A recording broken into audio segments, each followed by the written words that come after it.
जय जगन्नाथ सांग माने। तो फ्रेंड आज आम 24 एप्रिल थर्ड शिफ्ट रे जेतक भी ओडिया क्वेश्चन आसीचे आम से सब डिस्कसन करवा। देखंतु ए सब क्वेश्चन जानिले आपण माने जानि परिबे परीक्षा किपरि क्वेश्चन आछि, जहा द्वारा आपण माने इजीली एग्जाम को क्लियर करि परिबे। ओके, तो देखंतु आमर प्रथम क्वेश्चन अछि, या भितरु केउंटा संयुक्त स्वर बा सांध्य अक्षर कोटा। प्रथमे जानतु आमर स्वरवर्ण केतेटा व्यंजन वर्ण केतेटा। देखंतु ओडिया ग्रामर बही जे देखिबे सेथरे अछि स्वरवर्ण 11टा आउ व्यंजन वर्ण 38टा, किंतु जदि आपण माने सारस्वत को फॉलो करछंती हेतरे 50टा अछि। आपन कहबी आपण माने ओडिया ग्रामर को फॉलो करंतु, जाकि 10म और 9म बही परीक्षा से ही क्वेश्चन आसुची। ओके, तो देखंतु स्वरवर्ण 11टा व्यंजन वर्ण 38टा। स्वरवर्ण भितर आमर अच्छी ह्रस्व स्वर दीर्घ स्वर। ह्रस्व स्वर केतेटा दीर्घ स्वर केतेटा। देखंतु ह्रस्व स्वर होची आमर 4टा आउ दीर्घ स्वर होची 7टा। कौन कौन ना देखंतु ह्रस्व स्वर रे आम जाउची अ इ उ और रू।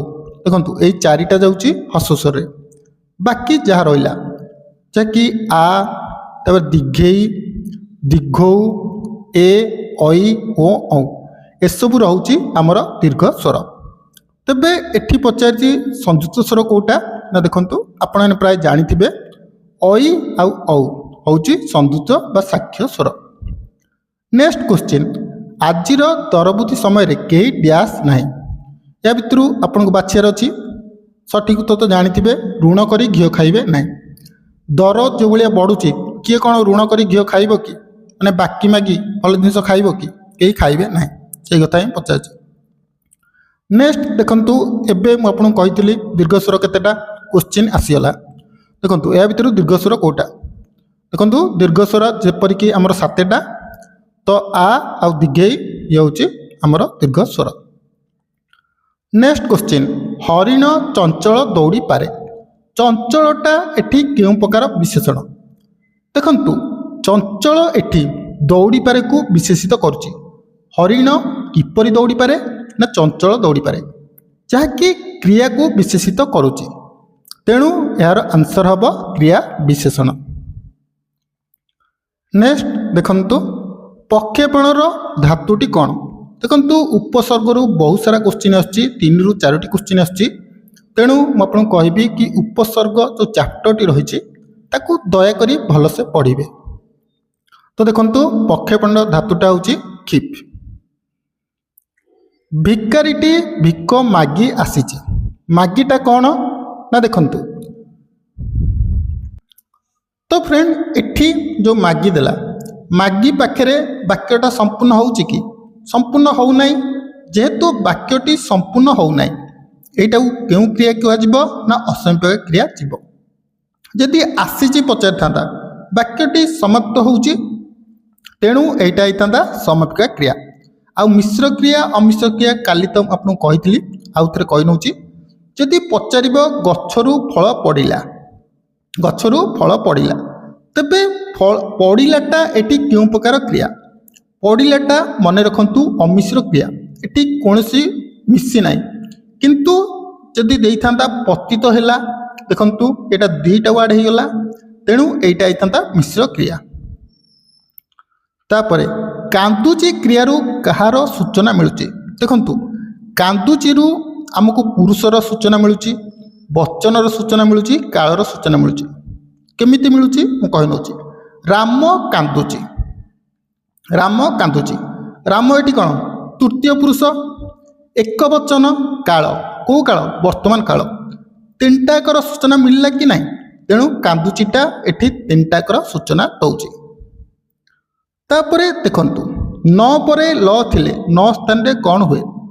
देखंतु एटा संधि चैप्टर क्वेश्चन, तेणु संधिटा टिके भलसे देखिबे। उत्तर हब चंद्रबिंदु और लर द्वितीय हब। संधिटा प्राय समस्त कष्ट लगे, तेणु कहबी संधिटार थियोरी फास्ट पढ़ंतु, तापरे क्वेश्चन आंसर करेंगे। तापरे गोटे विपरीत क्वेश्चन पचार, प्राचीन शब्दर विपरीत कौन ना देखंतु अबार्चीन। देखो अबार चिन्ह किपरि लिखाई एईटा हेनी एईटा हम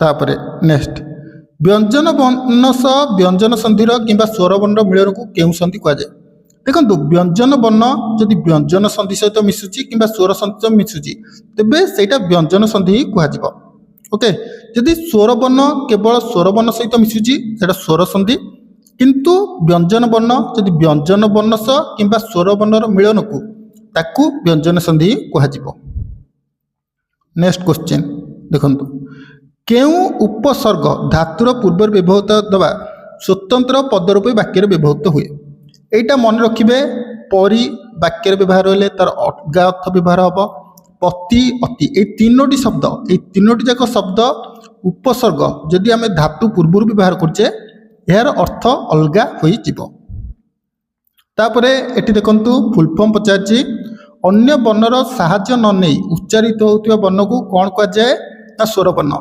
वर्ण कहार भी साहाय्य नहीं न थाए किंतु व्यंजन वर्ण सबुबले स्वर वर्णर साहाय्य ही उच्चारित होता है निर्दिष्ट गुण नाम बा अवस्था को बुझाउथिबा विशेष पद को कौन कहुए देखो गुणर नाम बा अवस्था को पचारा माने गुणवाचक विशेषण जेपरिक दारिद्र अवस्था ओके एटा अवस्था को पचारा किंतु एटा निर्दिष्ट गुणर नाम को पचाउछि तेणु एटा गुणवाचक विशेष्य तापरे देखंतु या भितर केउटा अलगा तेणु आपन को चारिटाक रूढ़ीर अंश जाना दरकार अमोडा माड़िबा यार अर्थ कौन ना अबाटरे जिबा चक गड़िले 12 हाथ बाहाना देखाई खसी जिबा ऋषि जटा छिंडेबा असंभव को संभव करिया एटा भूल एका कारण यार जदि रूढ़ी पचाता आकाश कइया चिलिका माछ जदि देइथांता तार अर्थ होची असंभव को संभव करिबा किंतु ऋषि जटा छिंडेबा यार अर्थ शांत किंबा सरल लोक उग्र रूप धारण करिबा ऋषि जटा छिंडेबार अर्थ शांत शिष्ट लोक उग्र रूप धारण करिबा घरे न पचाणु चाल बाजिबा माने कौन कार्य आरंभ करने पूर्व बाधा उपजीवा तापरे देखंतु निम्नोक्त मध्यरु केउंटी सुनार प्रतिशब्द नुह तो देखंतु हाटक कांचन कनक ये सब सुनार प्रतिशब्द किंतु रत्नटा कहार भी प्रतिशब्द नुह एमिति माने कुहा बुलारे रत्न कह जाए किंतु रत्नटा कहार भी प्रतिशब्द नुह तो देखंतु शुष्कर विपरीत शब्द जानिचंती आर्द्र तर उद्दार सुखिला राम बाबू कौन कथा गोपन रखिए तांको पुओ परा ढोल भितर मशा ढोल भितर मूषा माने कौन गुप्त कथा प्रकट करिबा जपामाळीर कौन अति प्रिय अंध लौड़ी माने असहायर सहाय तापर देखंतु संधिर गोटे क्वेश्चन पचारा गो प्लस इंद्र कौन हम ना गवेंद्र यार सूत्र गोटे अच्छी ओ परे जदि आम इ मिसाऊे हसई कि दीघई तेरे एकार होता है तेणु से ही संधिर सूत्र अनुसार गो जुत इंद्र गवेंद्र है सेमती आउ गोटे आमर अच्छी गो जुत अक्ष सेटा सेमती हम गवाक्ष है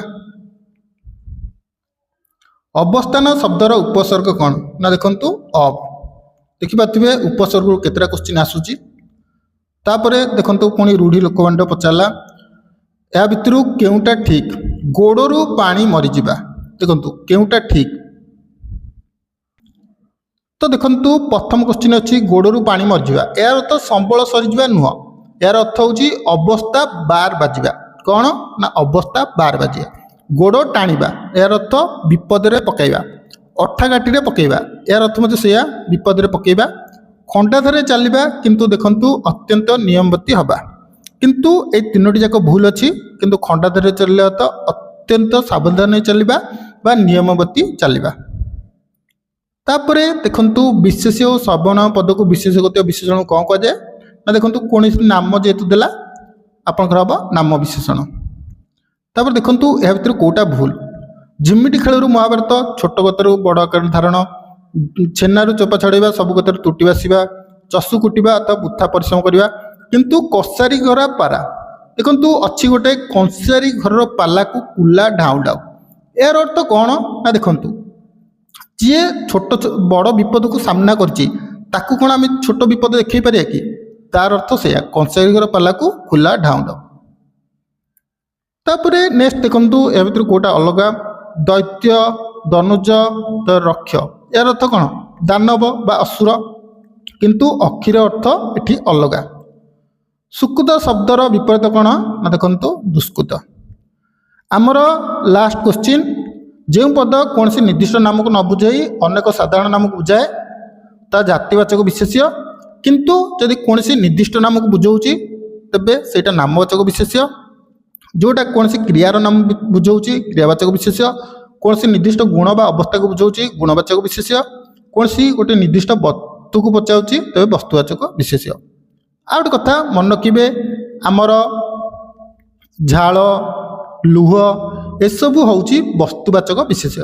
କାରଣ ପରୀକ୍ଷାରେ ପଚାରି ଦିଏ ଝାଳ ଲୁହ କି ପ୍ରକାର ବିଶେଷ୍ୟ? ନା ବସ୍ତୁବାଚକ ବିଶେଷ୍ୟ। ତ ଫ୍ରେଣ୍ଡ, ଇଏ ଥିଲା ଆମର 25ଟା କ୍ୱେଶ୍ଚିନ୍। ଭାବୁଛି ସମସ୍ତଙ୍କର 25ରୁ 23 ପ୍ଲସ୍ ତ ଥିବ, ଆରାମସେ 23 ପ୍ଲସ୍ ଥିବ। ଆପଣମାନେ ଇଜିଲି 15ରୁ 15 ରଖିପାରିବେ।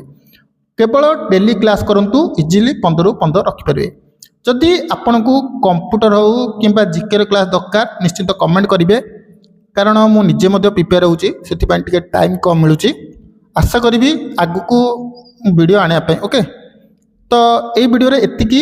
ଭିଡ଼ିଓଟି ଭଲ ଲାଗିଥିଲେ ଲାଇକ୍ କରିନିଅନ୍ତୁ ଓ ଆଗକୁ ଏହିପରି ଭିଡ଼ିଓ ପାଇଁ ଚ୍ୟାନେଲକୁ ସବସ୍କ୍ରାଇବ୍